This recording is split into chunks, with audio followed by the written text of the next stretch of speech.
And a very good morning to you.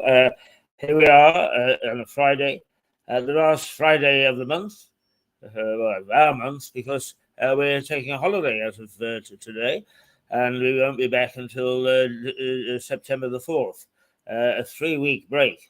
It was going to be just 2, but we looked at each other. We're so exhausted after 11 straight months of charging ahead, we decided that an extra week was going to be beneficial, particularly since tempers were getting frayed and everybody was dumping on me. If you can believe that, you can believe anything. But it is the last day for a couple of weeks, and we are going to end the Friday with a bang. And 20 minutes or so, we've got the 2Bs. We'll have Melissa from New York, having zipped over here very quickly, gone to Naples, and then gone back again. And we should have 1 or 2 little bits and pieces in between just to see us off for our well-deserved break. Now, there are benefits of just let me remind you who we are. Yeah.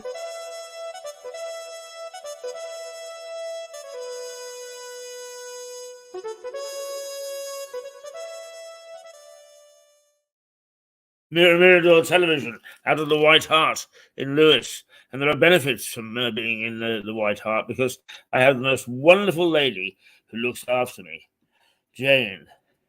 And she has got a green finger and a green thumb. She gave me some potatoes fresh out of the ground, which I cooked last night, and they were delicious. And she's brought me in today some homegrown tomatoes. They are wonderful. I could smell them. You know what tomatoes are like? Oh, just out of the greenhouse, just terrific. I should tell you that despite the very, very, very best efforts of President Putin, I have tomatoes in Moscow. There's my good friend there, Arkady, has got a greenhouse, and he gave me half the greenhouse. So I got half the greenhouse of tomatoes, and he's got the other half.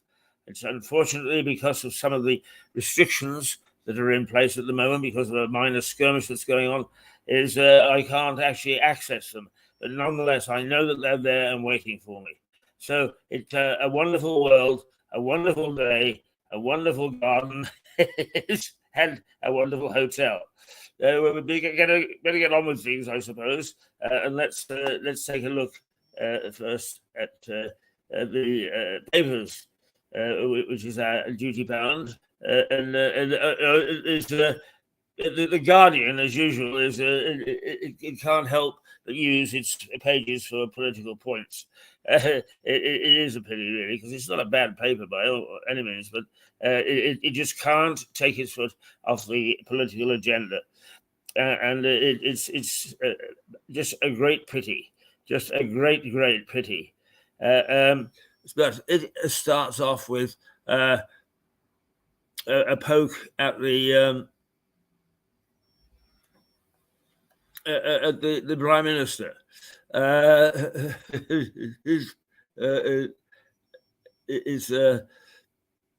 Let's see, where is it poking?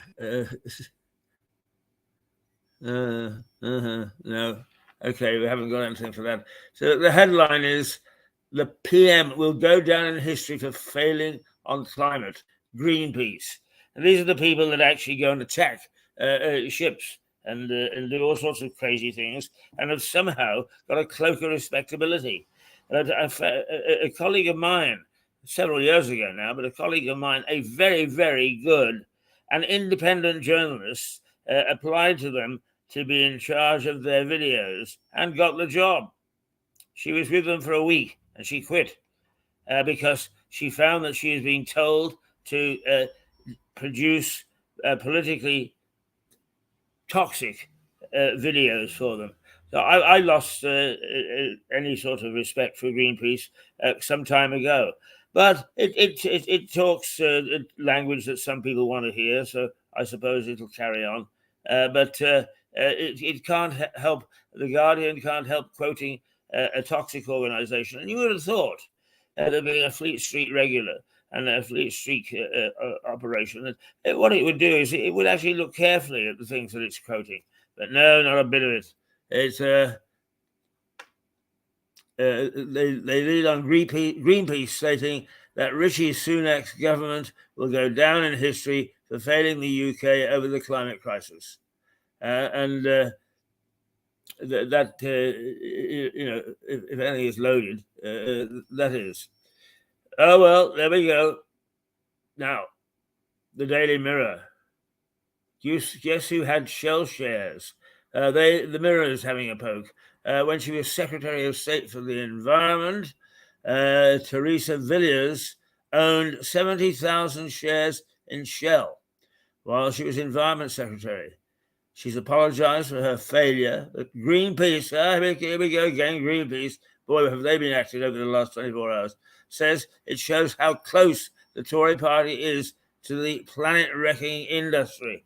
Oh, my goodness me, all this loaded language. It's a big organization. It's got lots of funds. Why doesn't it do a proper job and look independently at things? Nobody looks independently anymore. Everybody's got an axe to grind, for God's sake. Jesus, it gets on my pip. It really does. This station is, some people may think that it's biased because it has a go at local government all the time. It has a go at central government as well. But we do it on the basis of what they're doing and not is some sort of imbued evil that lurks in the corridors of wherever they happen to be. We've got to get back to looking at things objectively. We've got to get back to hiring people on the basis of how good they are, not whether they are black, white, upside down, inside out, gender special. Let us get back to getting people in charge, because the world is in a bloody mess, and it's because of incompetence. Nobody seems to worry about that, and you don't, Greenpeace. Why don't you get your fingers out and start to look at the real things? Ha-ha! I mean, in fine fettle, it's the last day. Let's see. Right. Okie dokie. Let's get back to sanity, shall we? The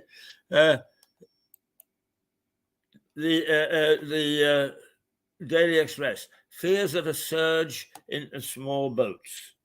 There are fears that the front page of the Daily Express is dominated by a story about how there could be a surge of channel crossings made by migrants in small boats in the weeks ahead. The warning comes, it says, as a number of migrants reaching the UK by small boats since 2018 reached 100,000. Totally unsustainable. And yet we've got people ranting and raving about let's make sure we don't cut the bloody grass.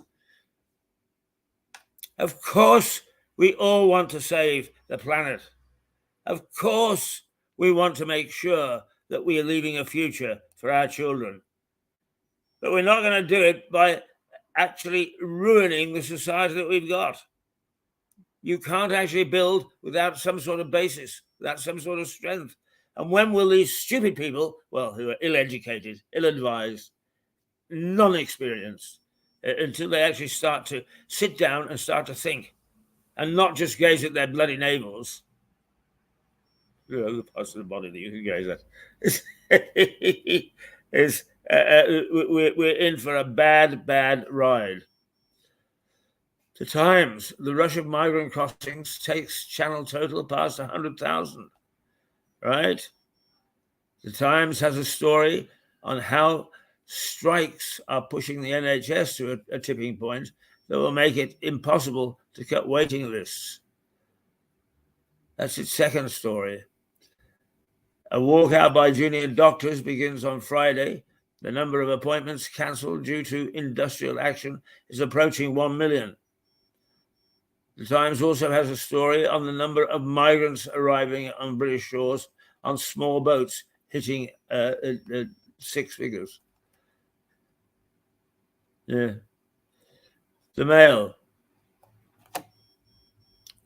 Striking doctors are just harming patients. Well, it's true.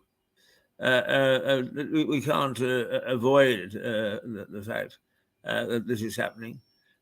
Striking doctors are harming patients, whatever they think about it.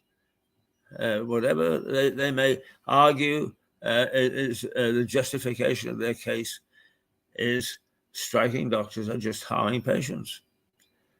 And if they want to carry on with their present form of action, then they've just got to accept that that's so, and that's how they'll be remembered.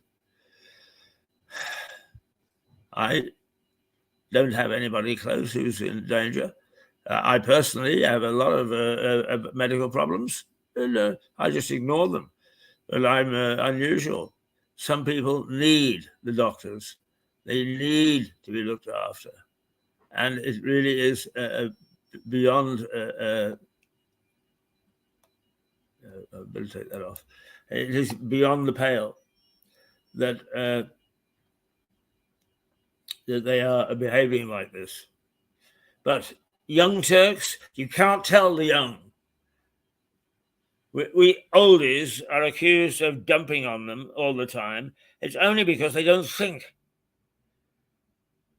There's nothing wrong with youth, I suppose. Well, there's nothing wrong with youth, and take off, I suppose. The only thing is that what we've got is a bunch of people pouncing around in the streets using mindless systems. Actually, what it is self-aggrandizement. It's not helping any particular cause at all. In fact, on the contrary. Incidentally, on the front page of the Daily Mail, there is a picture of Annabel Croft, the tennis player come commentator, who's just lost her partner. And apparently it was a very, very good marriage. But I have to say that the picture of her is very tasty indeed. Gosh, she's my sort of woman. The Metro. The high street is hammered. And the Metro is leading with the news that Wilko, and I have to say that we don't have Wilko down here, as far as I'm aware. That Wilko has collapsed into administration after failing to secure a rescue deal. The chain has so far been unable to find enough emergency investment to save its 400 shops and 12,500 workers. The Metro says the 93-year-old homeware retailer could vanish like Giants Woolworth and C&A. The Financial Times takes it seriously enough. Normally it goes off on a tangent to international business issues, but no, it's the collapse of retailer Wilko leaves 12,500 jobs in peril. The FT also leads on the collapse of Wilko, stating that it hopes to save 200 to 300 stores. The paper also has a piece on the NHS in England, close to tipping point over strikes, it says. The Sun, let's get ready to rumble. Oh, it's all about Kane and his bid. I get really quite sick of these stories. But the Eye carries on with mortgage rates war begins as and 13 lenders cut prices. The lead story is about mortgage rates war as 13 lenders cut prices while millions still face hikes after the base rate rises. Halifax is set to sharply cut rates on some of its mortgage deals, while NatWest follows suit with HSBC and Nationwide having cut some rates. But experts tell the Eye that there will be no return to very low rates. The Daily Star, good old Daily Star. What the Star says is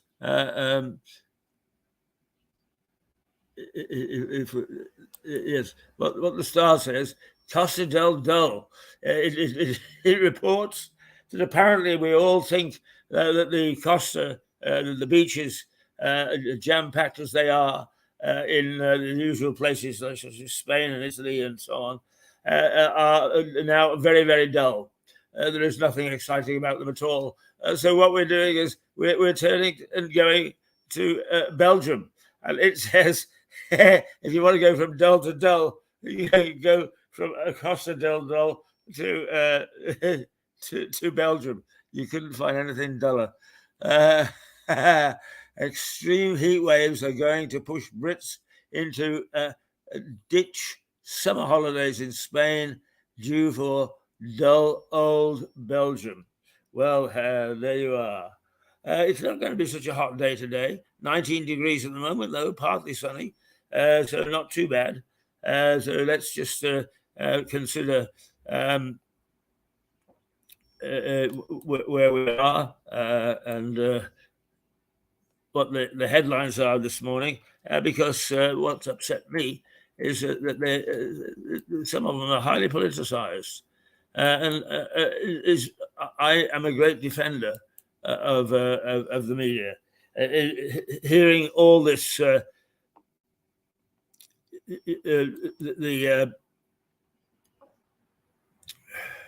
sorry, all this, it's all the fault of the media, wears very thin after a while, and it is not true.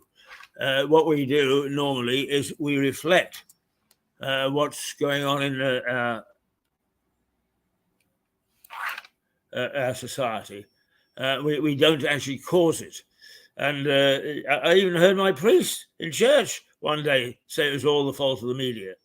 Actually, the funny thing is there are 2 or 3 journalists in our congregation, and he did come cap in hand afterwards, realizing that he'd probably offended us. But I mean, it is absolute nonsense that we blame the media for absolutely everything. And it's not on. It's not on until we get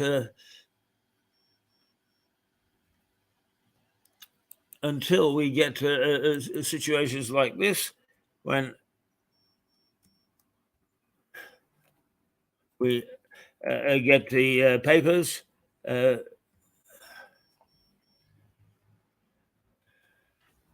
politicizing everything, and not you know, there is nothing objective about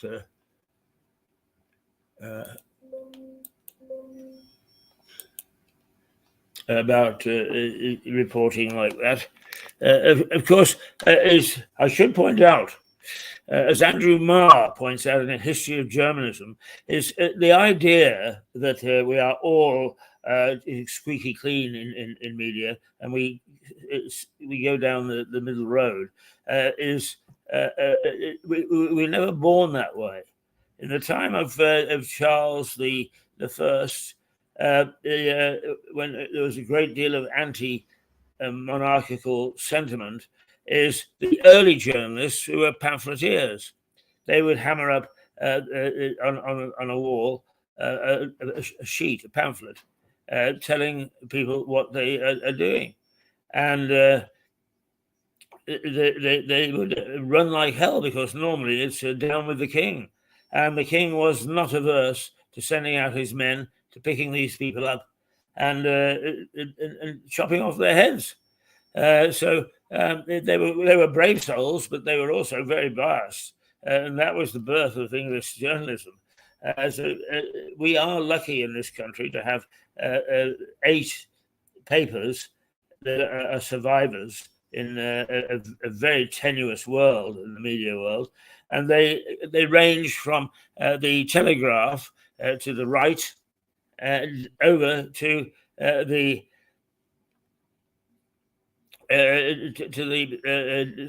Mirror, or I suppose, the Mirror really is the respectable face of the left. So we've got a choice of what we want to read, and indeed we will choose those things that we find are very biased. It's funny. The Mail, for instance, is recognised by fellow editors on Fleet Street as being a very fine newspaper. Paul Dacre, who's the executive editor and was the editor, was annually appointed by his fellow editors, by the way, not by any political groups or whatever, but by his fellow editors as editor of the year, and did a very fine job with that newspaper. Whenever I hear anybody having a go at the Mail, all it tells me is what their politics is, not that they've got any sense of what good journalism is all about. Well, now here's a man who is so good that the halo sits on his head in the most dignified way. Good morning. Good morning. How are you? I can't hear you again. Hang on. Yes. How are you? I'm very well, thank you. And you? Yes, not too bad, thanks. I'm very spiky this morning, having looked at the headlines. So it put a zip in me, and I've been ranting and raving and thoroughly enjoying it for Friday morning. Good, jolly good. There's no harm in having a rant. I did just catch you discussing the Daily Mail, and it's probably best that I don't tell you my views on the Daily Mail. But there. No, exactly. I know your politics immediately. And there's another gentleman who is always adds spice to our discussions. Ginger the spice. nice thing is that we don't actually thump one another, but we actually get together and all three of us disagree about almost everything, which is wonderful. I wasn't aware that you disagree with me, Keith. I mean, I never agree with Barton, but I always thought you were rather my way of thinking, but there we are. No, I really am. I'm just trying to placate him because he's in feisty mood this morning. Look at his face. I Don't. loved it to hear telling us. I wouldn't advise anybody to study my face closely, particularly this morning. Well, I'm going to hand over to you two. It's whenever we're together, it's always you always talk about all sorts of interesting topics, sometimes legal and sometimes not. I should tell you that I spent a little bit of time this morning, because I had 5 minutes or so, making a little intro for your program. I didn't have time to find music, so the next time that you're on, you'll have a little surprise. Whether it'll be a good one or not, I'm not sure. But anyway, I just thought I would tell you that you weren't far from my thoughts. We appreciate that. And actually, you and Mirador are never far from ours. So I do hope over the 3 weeks break, you get some recharge of your batteries and come back firing on all cylinders. Yes, and I hope that the three of us can get together. We've talked, Philip, and Richard has agreed that the three of us will have lunch at some stage. So it would be a good one when there is no pressure on to do a program. Yes. And also, I really value. I mean, you've taken to media like ducks to water. I value your comments, and so having little chats is very helpful to me. Well, Barton's always been a showman, always. Aha. And Phil's always been the clown. Yeah, so. Thank you. It works quite well. Keith, might I ask? Do you know what sort of time you're going to be heading home? Today? Yeah. At no particular time. No, I was going to offer to give you a little bit of liquid entertainment at our usual hostelry. Yes. What time would you like to be there? Whenever's good for you, because I'm not in court today. At 1 o'clock. Lovely. I'll see you there then. Okay, that's lovely. Along with the dog. You're just trying to make me jealous, Barton, aren't you? You know I'd love to be there. Phil, there is public transport. With my knee? Don't think so. Now, Philip, the transport within Mirador now has to be for everybody a scooter. So yes. You're allowed to get yourself a scooter so you can zip around and we can terrorize the town together. Absolutely. I could think of nothing better, really. Once he'd sat in the scooter, they'd have to grease his back end to get him back out again. This is the problem. They'd have to have a specially modified one to. Perhaps we should start the program, Mr. Keith. I think that's a good idea. Now, Philip, I left it to you to come up with a topic for our conversation today, and I think serendipitously, if that's the word I'm looking for, you came up with a topic that I just thought of myself. Yes, occasionally we do have a meeting of minds. I wouldn't say we were matched physically, but we're certainly matched mentally. And with your permission, I'll go ahead with that. Well, you don't need my permission. You've never needed that, Philip. You just talk over everybody. But go ahead. Are we live, Keith? Yes, we are. Oh, sorry, I didn't realise.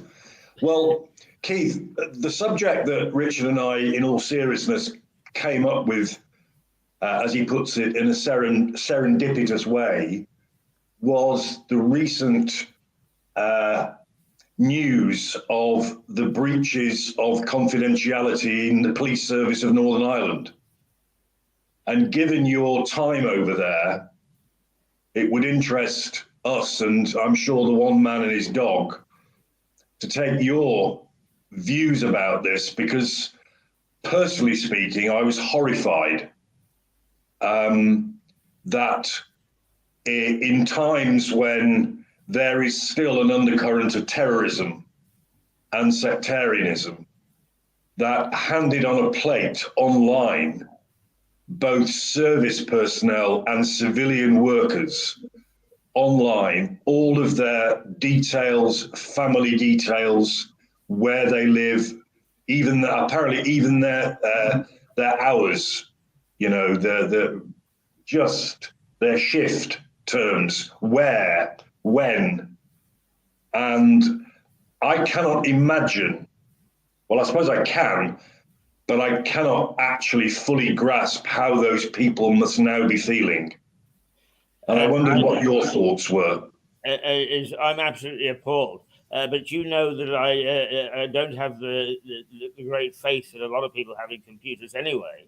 But one thing that I haven't ever discussed with you is that while I was in Northern Ireland, for a while, I hosted a program called Police 6, which was similar to Shaw Taylor's Police 5, except it was 6 minutes long and not 5.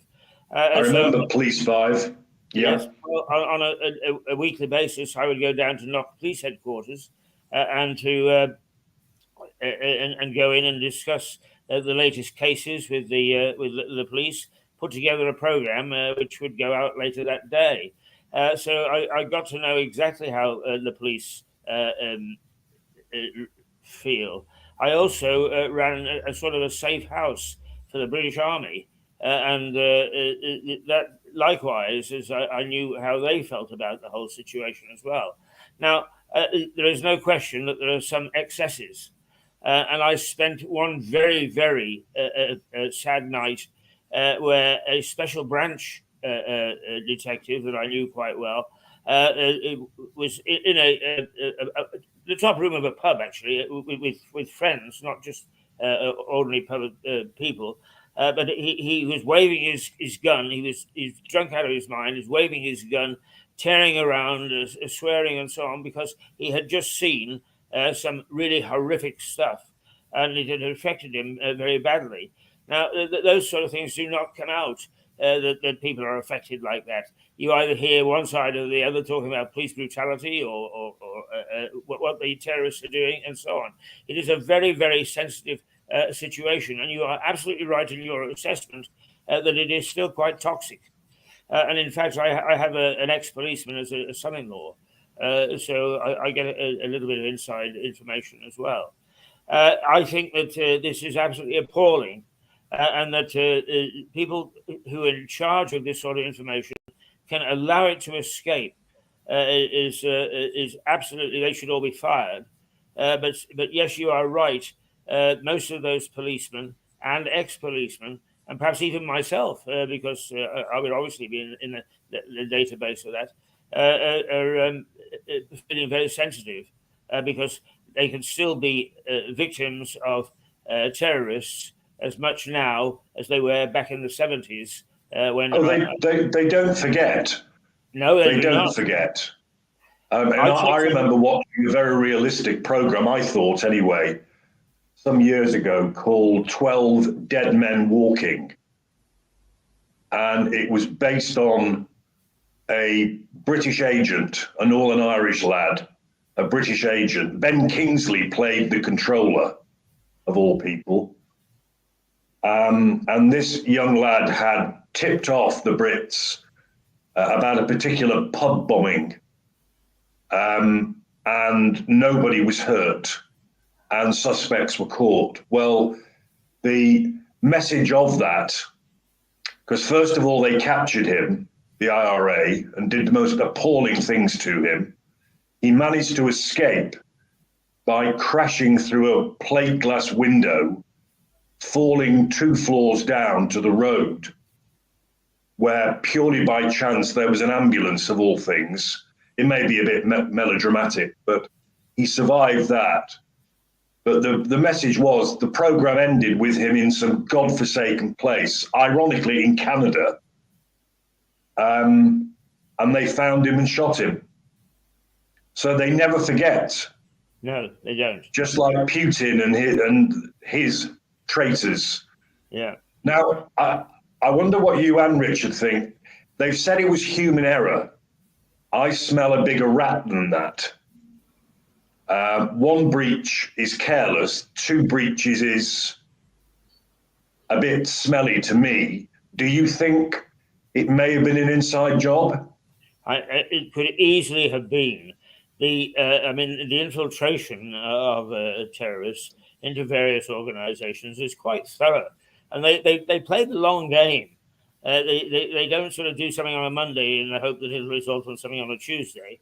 They do something in March, expecting it to come to fruition 2 marches away.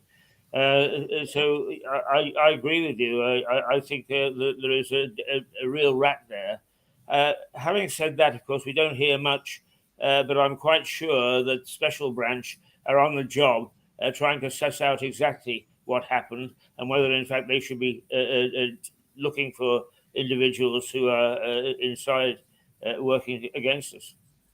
Well, one hopes they are. I'm going to bring Richard in now because I think even in his ever diplomatic way, he thinks certain heads should roll, don't you, Richard? I do, but just dealing with the point that you're making there, for the main disclosure,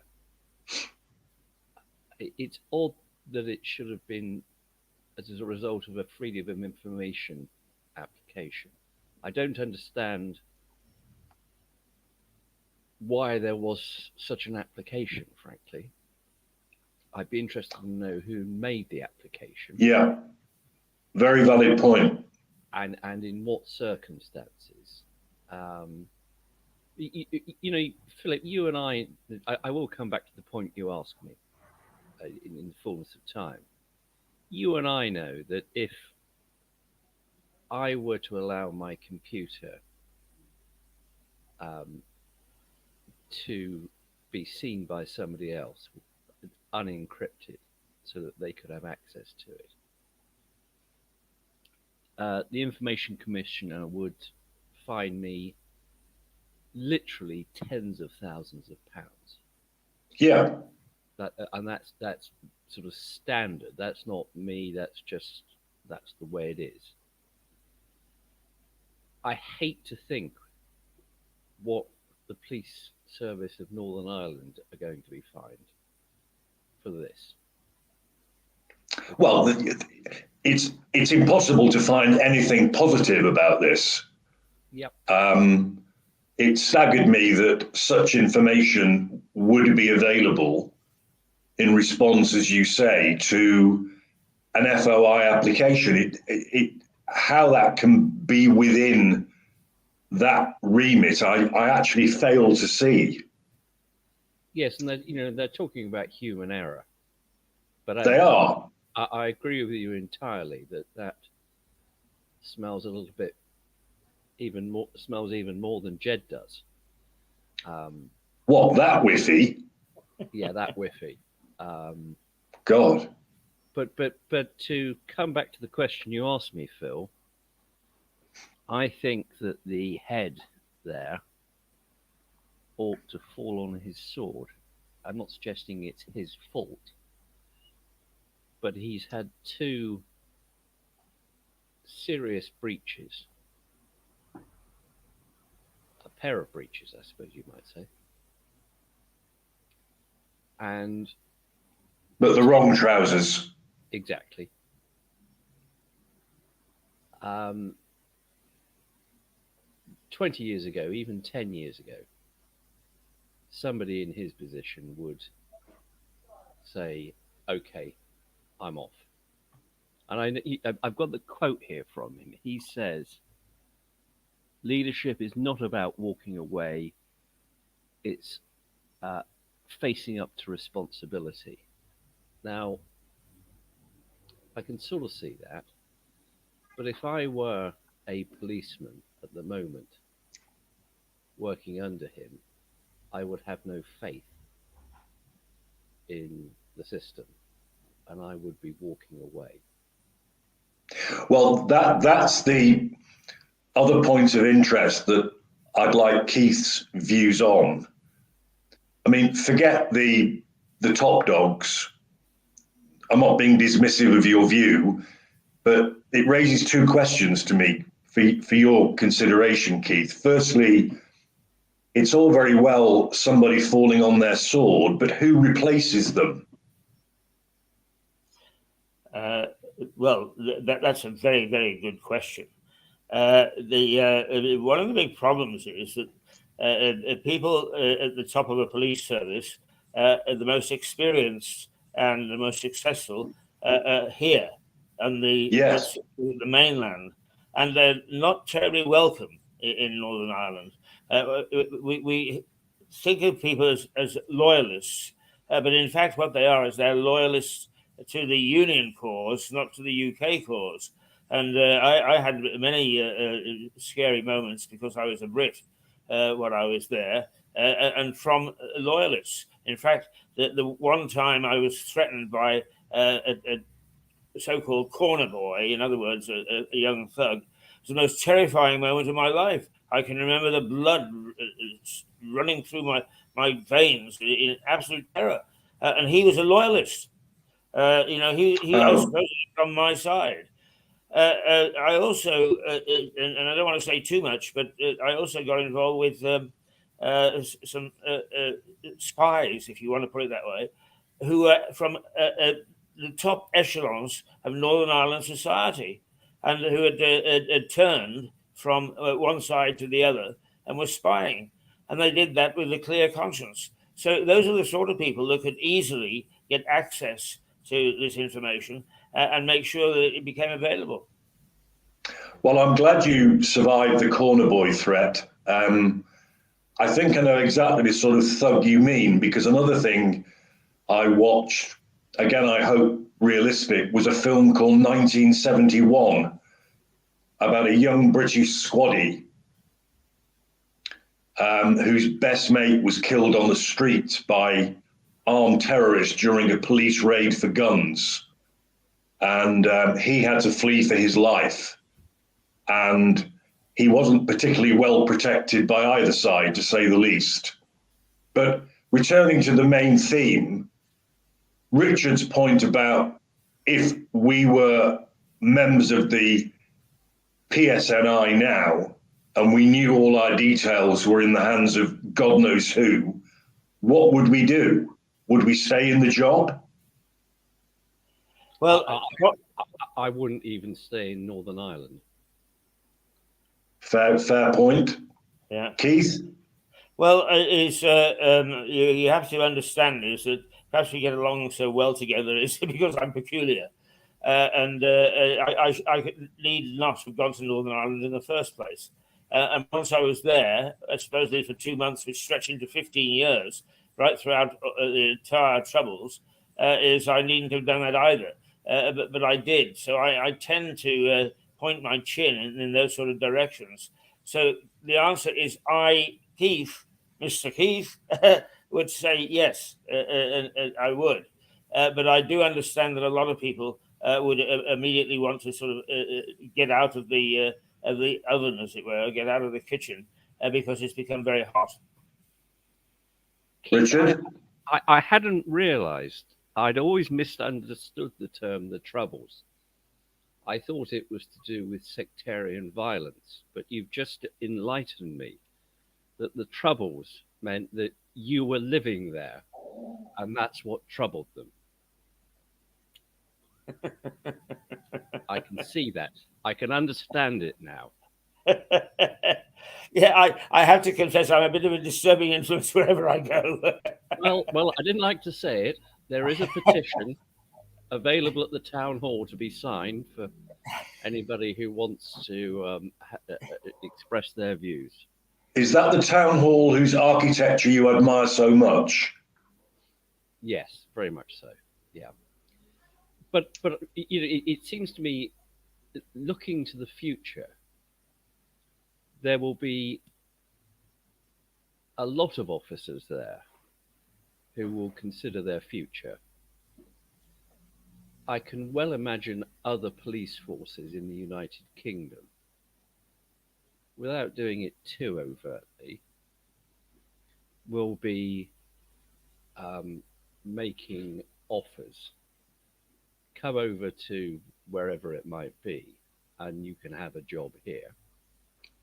Keep your pension, that's fine.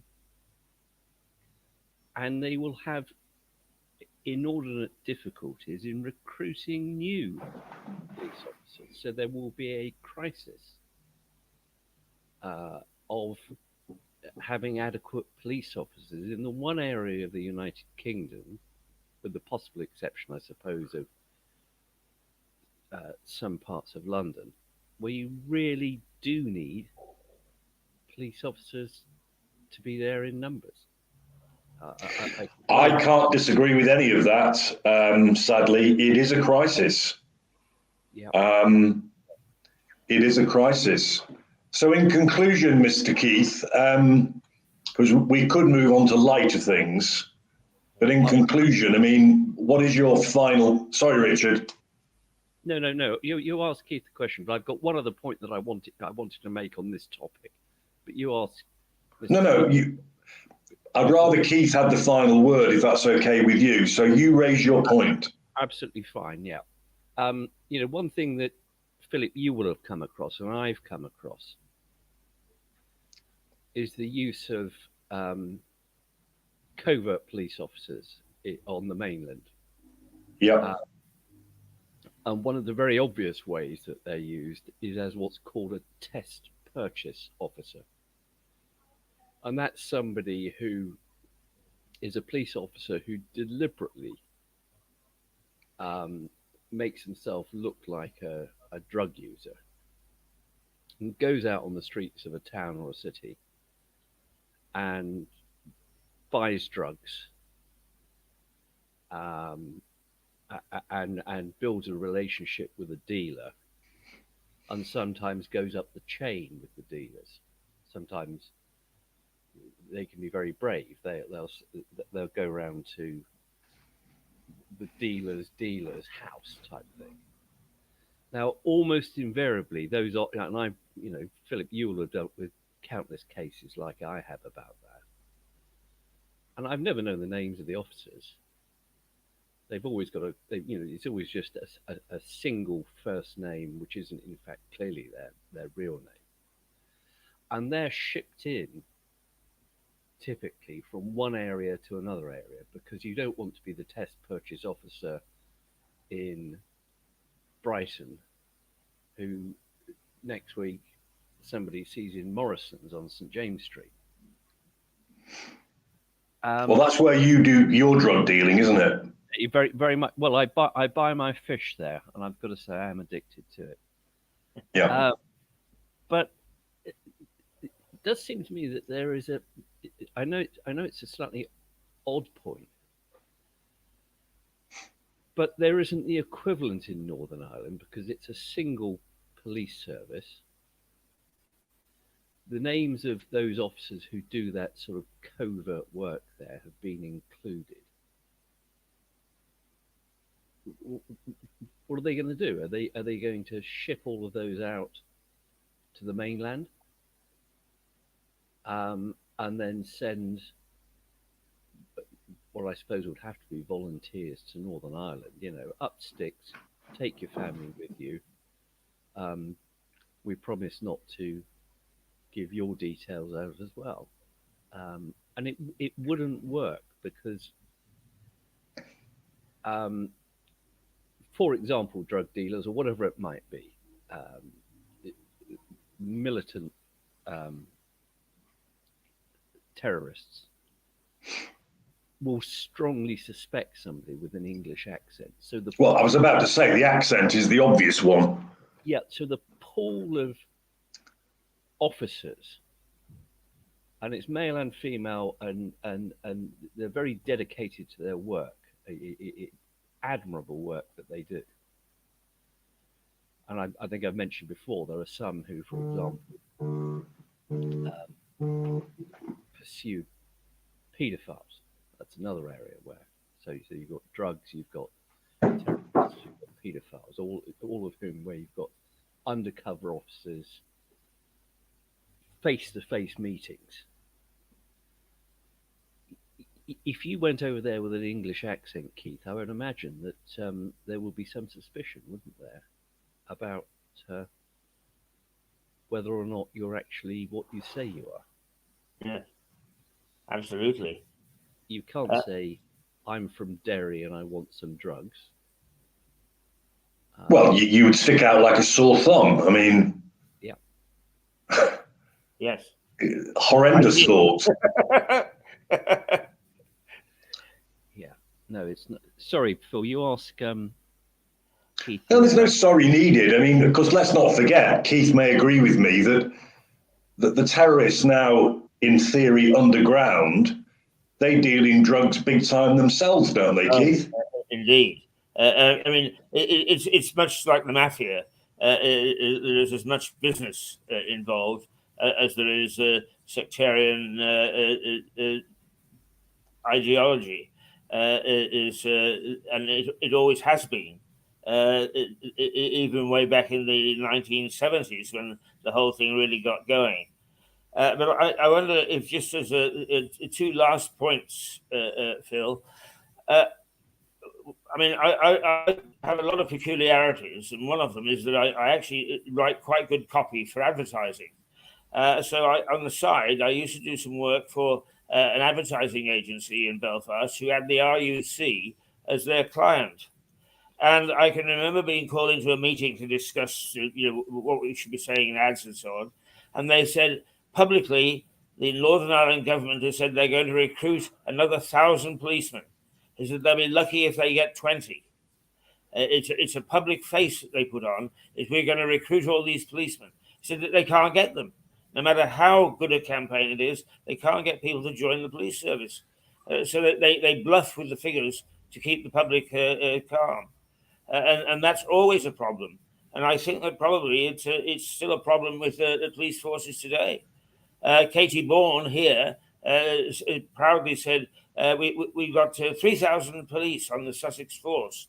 And she said, and under my governance, we managed to get 30 more than we had when I took over. And I thought, God, you're doing very well to keep who you keep and to add a few more, if in fact you're telling the truth. It is a very, very difficult thing to recruit policemen. And that's probably why there's a poor standard. Well, that compounds and reinforces Richard's point. I mean, the word is crisis, isn't it? Indeed. The other point I would make about Northern Ireland is that one of the things that we don't understand, generally speaking, over here, is that it is a small, tight community. And as a consequence, I mean, I say about Mirador, we are local, but not parochial. In Northern Ireland, they are very parochial, and Yeah. that's how they see things. To use the word bias, it's a bit strong, but they always got a very biased view about how they're being treated. And as a consequence, they don't quite see things the way that we do. But ultimately, all legislation, although it goes through Stormont, it begins and ends with Westminster. I've known several Northern Ireland secretaries, very decent people. They try their hardest, but they really don't understand because they don't live there long enough, and they don't get into the heart of the community. I was there for 15 years.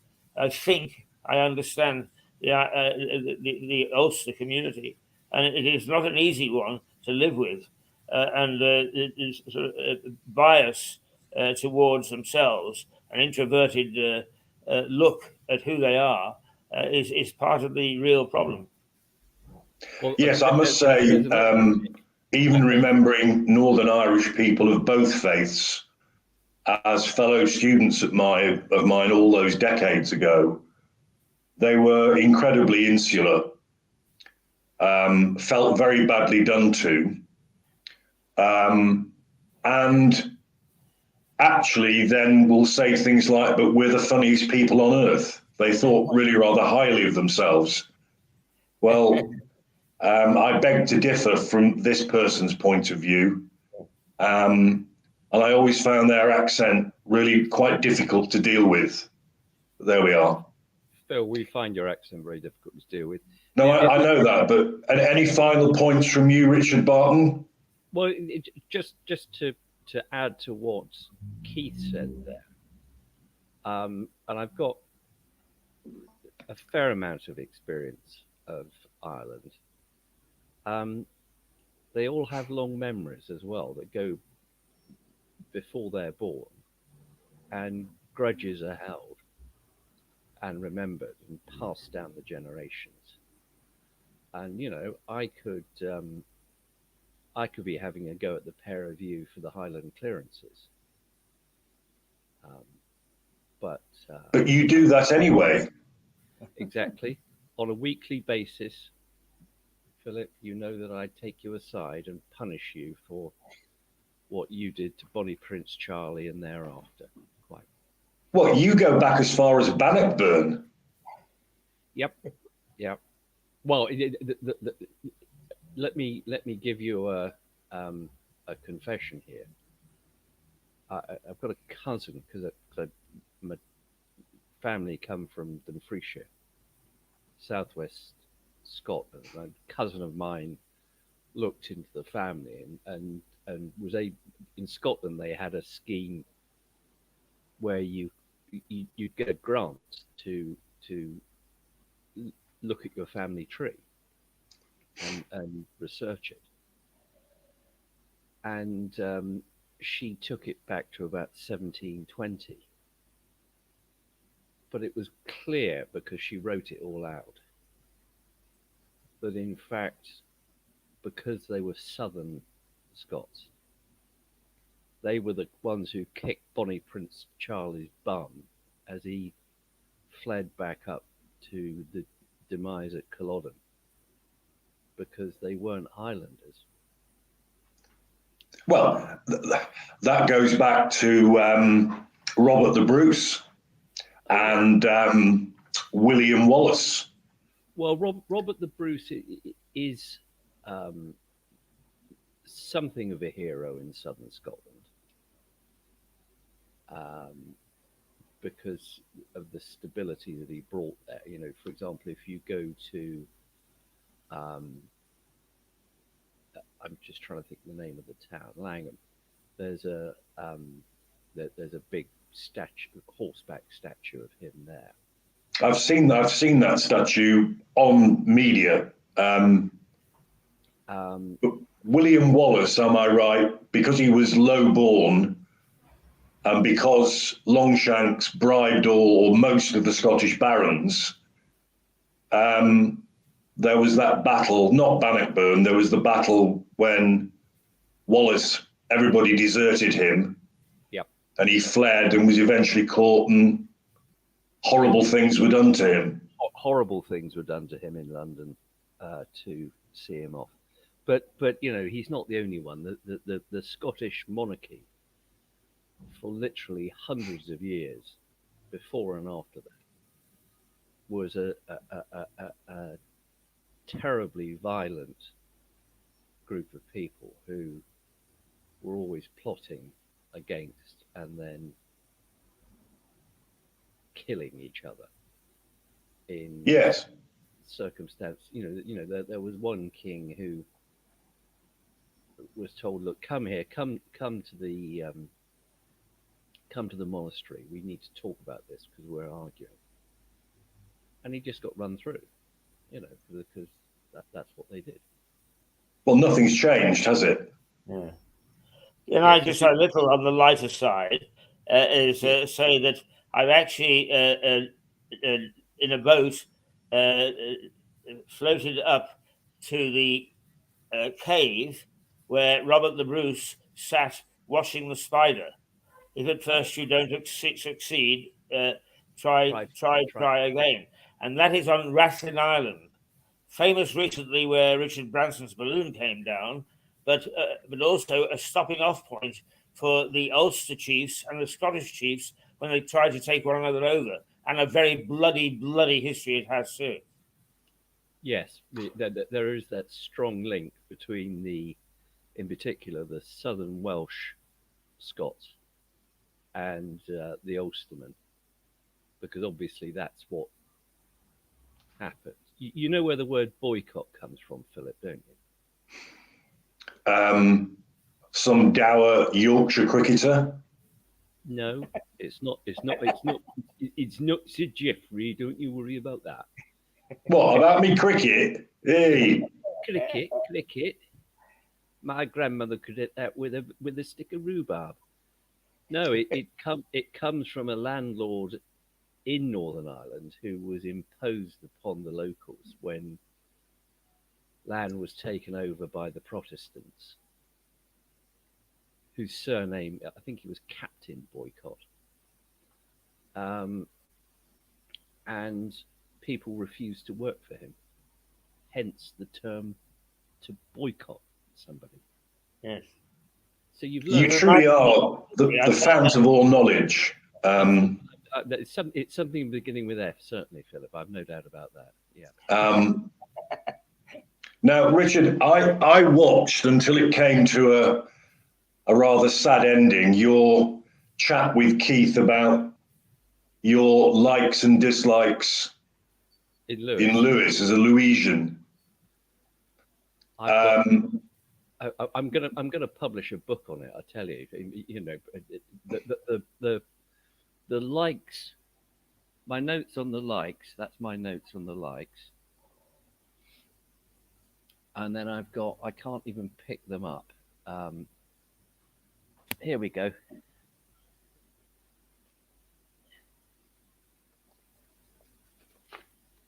These are my dislikes. Yes. Well, clearly that rather short time on Mirador that you were offered was not enough to express your dislikes. But the one thing that struck me that was so similar to where I live, because as you know, where I live in West Sussex, it's not dissimilar to Lewes in that it's on many levels. There's a castle and a cathedral and a parish church, and there's a town hall, which is considerably more attractive than yours, I have to say. So I have no architectural whinges about where I live. You've built all of those in Lego in your back garden, though, haven't you, Phil? Yes, fair. I know that. I was coming on to that. And you never bought me that missing part, did you? You promised me that. Phil, you've had a missing part for years. Well, that's a bit personal, but I'll take that on the chin, as it were. But it was you called it pavement etiquette. I call it lack of pavement etiquette. And where I live is actually worse than Lewes. I mean, I have been, as you know, to Lewes so many times and walked up that high street from bottom to top down Station Street, you name it.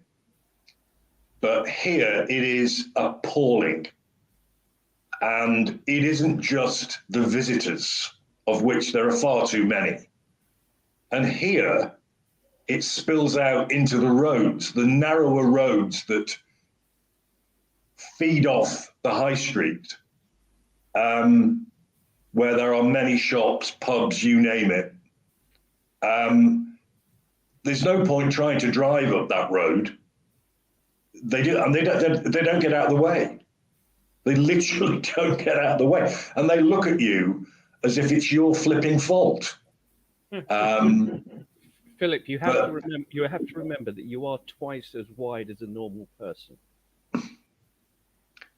Okay, but I'm not 3 abreast, am I? And don't make a comment about that. I've got to say, I don't know what underwear you wear, so that's a matter for you. You know, weekends, that sort of thing. Well, something else that caught my eye on the news this morning, we're moving on to football now, inevitably. Right. Was in Argentina, they have introduced a law whereby non-Argentinians, football spectators, predominantly from Brazil or Chile, for example, they have had a habit of taunting RG football supporters by tearing up the Argentinian peso. Because the Argentinian peso is worth nearly as nothing as the Deutschmark in the Weimar Republic. Yes. So you need a wheelbarrow load to buy a loaf of bread. And so the other countrymen are taunting the RG fans by tearing up their currency. They've now introduced a law, a criminal law, whereby you can be imprisoned for 30 days immediately if you are seen at a football match tearing up any pesos. Well, they've got 100% inflation, as I understand it, annual inflation. At least, and have had for ages. Yeah. So I'm fairly confident that historically there was a rule in the United Kingdom that you shouldn't deface the currency. Oh, yeah. And I'll tell you why, because my dear old dad took an old 10p piece when I was a kid, and he showed me how he had a chisel that he didn't put right through it, but he bent it in half and then cut around it, and he made me a Spitfire aircraft out of it. So lovely. It was very good. And he said, but don't tell anybody, because that's defacing the currency. And he said, well, strictly, he was correct. Yeah, and he said, you owe me 10p. Yeah. He was a Scotsman, Bouncy. Come on, so he's bound to be. Well, I want to share with you a really shocking experience I had the other day. Oh, good grief. I have a dear friend and neighbour who is a stroke victim, and now, but far worse, as I see, than Keith's, has Parkinson's disease. He's recently been discharged out of hospital because he fell and broke his shoulder. Well, I was asked by his wife, who had to go to the doctor herself, if I'd go and sit with him for a couple of hours the other morning, which I was delighted to do, because he's a Man U fan, and I just love taking the mick. It's just brilliant. And he's a sitting target. It's wonderful. Anyway, joking apart. Does she not like him? Oh, she loathes him. That's why she got you to go around there. I can see that. Yeah. Why else would she ask me to sit with him? Well, I mean, definitely that. Yeah. The look on his face as I walked in, because she hadn't told him, you know, he almost said, take me back to hospital. But on the telly, because he said, come and sit here, Phil.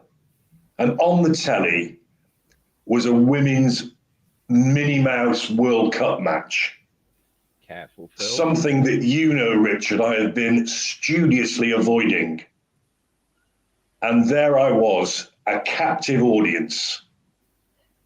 And what I saw confirmed everything as to why I don't want to watch it.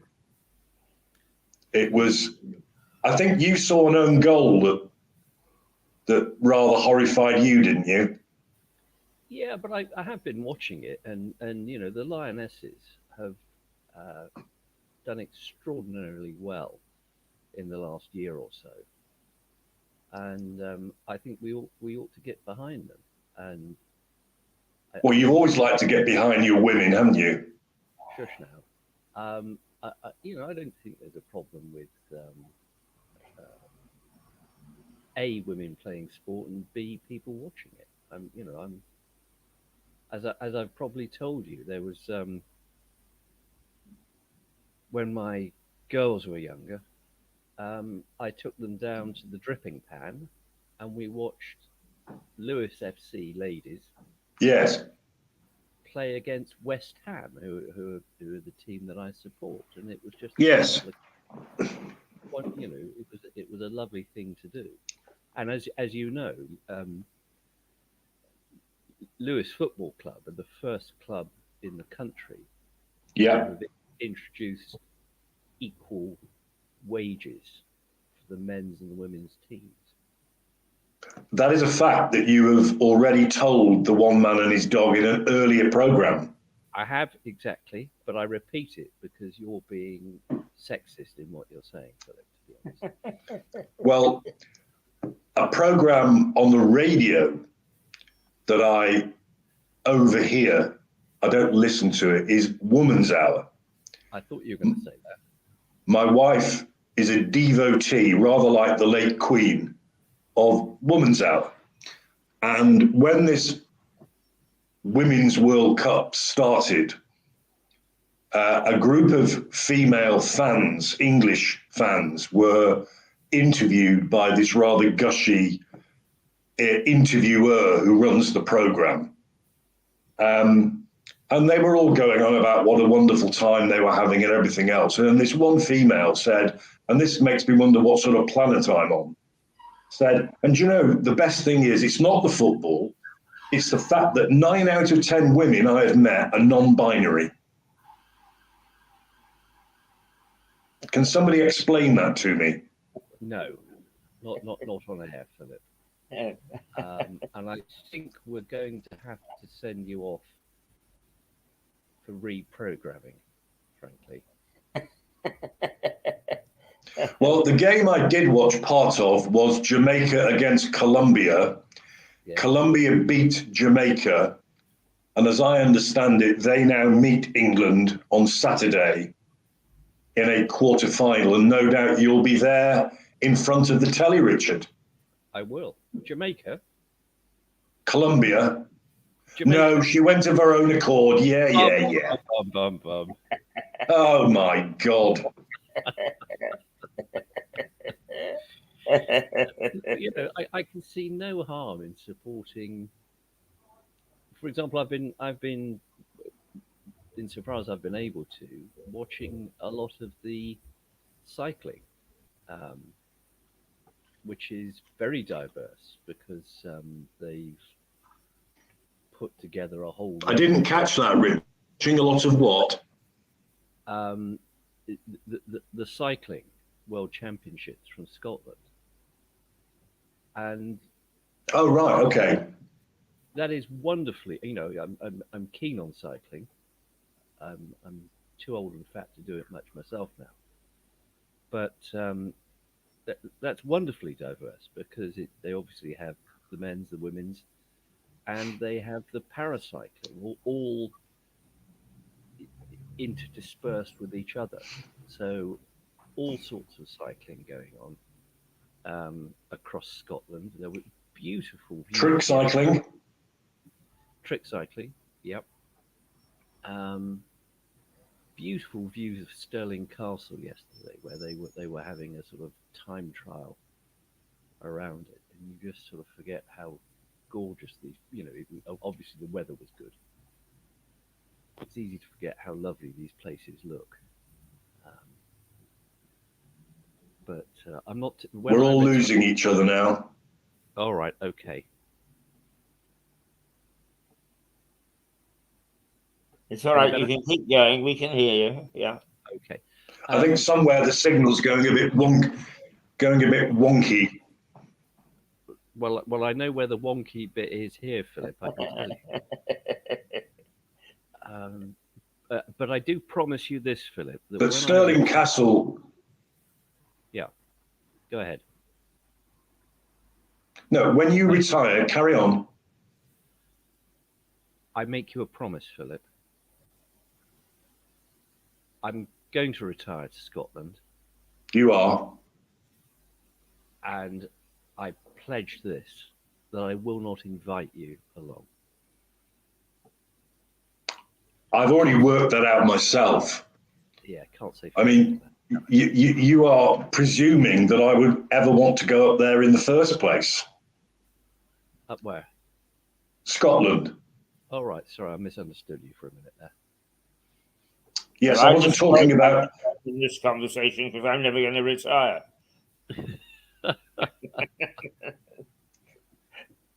Anyway, I think we've put the world to rights, perhaps. We have, out of a very serious topic, we managed to get some levity and some good televisual chat, as it were. And I'm glad that you were able to join me this morning. It's always terrific stuff. As you know, we'll be off the air for 3 weeks. That doesn't mean to say that I might just hijack you on the odd occasion and just do a special. So be prepared. Well, yes, you said that in the email. I'm the free agent. I can do whatever you like, really. Good. When does that take us up to, Keith? I don't have the diary. We are back, guns blazing on September the 4th, Monday, September the 4th. Fine. It is my intention, subject to your approval, to link in that week at some stage from Scotland, which is where I'm going to be. What an excellent idea. And I'd like to talk about the difference between Scots law and English law. Yes, indeed. Good topic. Good topic. Yeah. And, well, I think I'll give that one a miss, Richard. So you can fly solo on that one. You're very kind. You're very kind. No, I will join in and just again be educated by your powerful intellect. Seriously, you do take it, don't you? You extract it all the time. See, the thing is, I can't hear you half the time because of that stupid microphone thing you use. Okay, Phil, this is what I'm going to say. That's better. There were three men not in a boat. There are three men, of which two are going to go and have a drink at lunchtime. Yeah, right. Well, thanks for reminding me about that.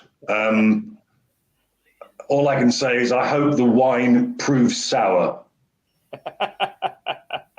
Bye-bye. Bye. Yeah. Goodbye, Philip. Yes, indeed. And thank you, Richard. I shall return now to the everyday task of sitting here and appearing in front of people and passing on other good things. But that was a very jolly morning, a very, very good one to kick off our last day, as it were. So I shall see you later, and thank you for being with us. Not at all. Lovely. See you later, Keith.